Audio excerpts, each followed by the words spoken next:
तशदीद का क्या काम होता है? ये है तशदीद, वैसे है डब्लू जैसा ही, लेकिन हम इसको उर्दू में क्या पढ़ते हैं? तशदीद। तशदीद का काम होता है कि जहाँ पर दुत्त की आवाज़ हो, है ना, दो आवाज़ हो, वहाँ लगता है। और ये लगेगा कहाँ? हर्फ के ऊपर लगेगा। जैसे कि हमने लिखना हो सच्चा, ठीक है। अब सच्चा कैसे लिखेंगे?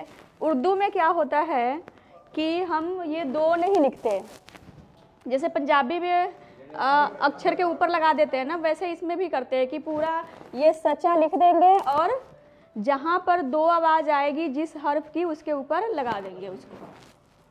तो पहले हम लिखेंगे सचा, ये क्या बना? सचा, लेकिन हमने लिखना है सच्चा। तो तस्दीद को हम किस हर्फ के ऊपर लगाएंगे? चे के ऊपर, सच्चा। इस तरह से जितने भी अल्फाज आएंगे दुत्त साउंड वाले, उसके ऊपर हम सिर्फ तशदीद लगा देंगे जी। तो ये सारे अल्फाज कौन से हैं? इसमें तशदीद लगेगा, ये सारे दुत्त साउंड वाले हैं, ठीक है। अब हमने लिखना है बच्चा, तो अब क्या करना है? पहले तो हमने बे लेना है, उसके बाद चे। अब देखिए कि ये जो चे है ये जीम वाली शक्ल है और आगे इसके बे है।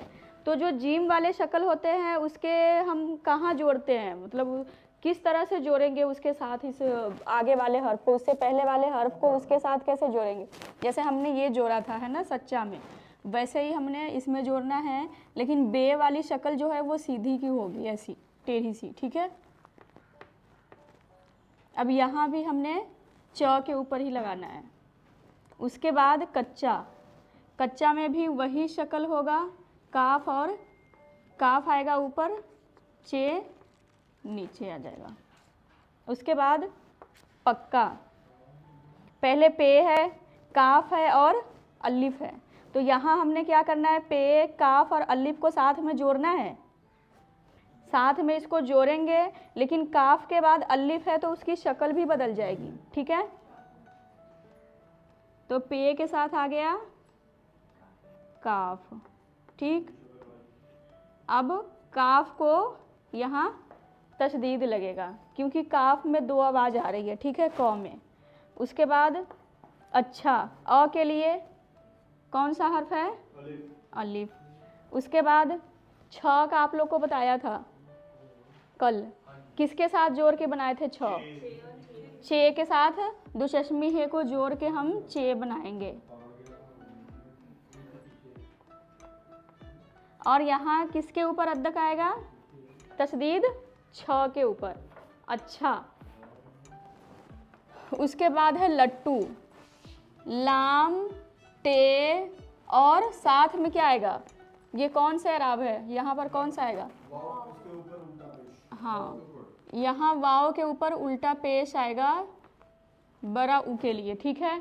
ये तो हो गया लट्टू, लेकिन हमने लिखना है लट्टू, तो तशदीद अब किसके ऊपर आएगा?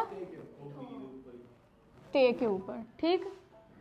उसके बाद लिखना है हमने बल्ला, पहले बे है, फिर लाम है, उसके बाद अलिफ है, तो इसको जोड़ेंगे कैसे साथ में?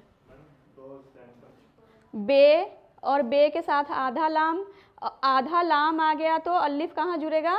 उसके उसमें पेट में जुड़ेगा, अंदर उसके आएगा, ठीक। बे और लाम और अलिफ आ गया, लेकिन यहाँ पर क्या है? ल को दो आवाज़ है तो लाम के ऊपर आ गया तशदीद।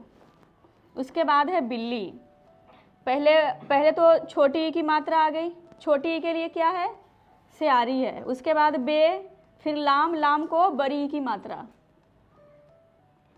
पहले बे लिखेंगे, लाम, फिर लाम को बड़ी ई की मात्रा। अब यहाँ पर देखिए बिल्ली सही है, हाँ, इसमें सेहारी के लिए वो जेर नहीं लगाया, ठीक है। ये क्या बन गया? बल्ली हो गया, है ना, हमने लिखना है बिल्ली, अब बना। उसके बाद कुत्ता, क, त, उसके साथ अलिफ आ गया। छोटा ऊ के लिए क्या है?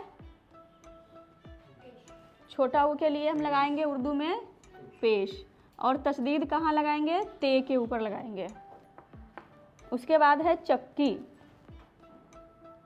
पहला हर्फ आएगा चे, फिर काफ, काफ को बड़ी ई की मात्रा आ गई।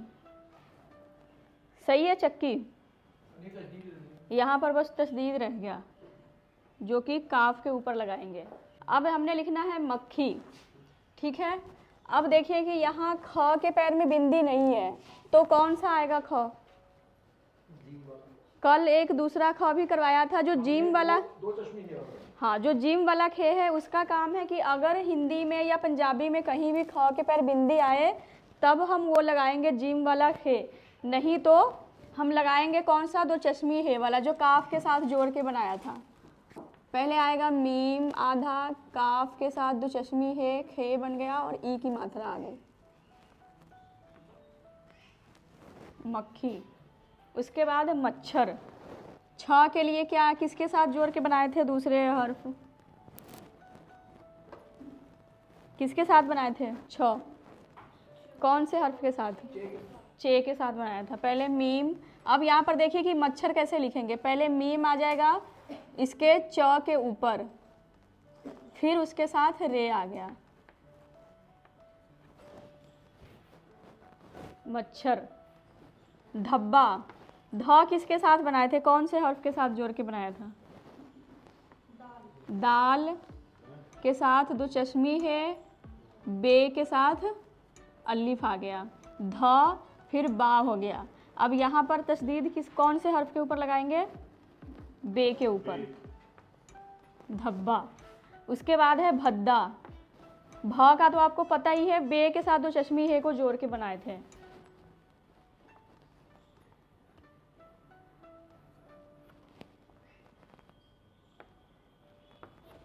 देख लीजिए भद्दा सही है।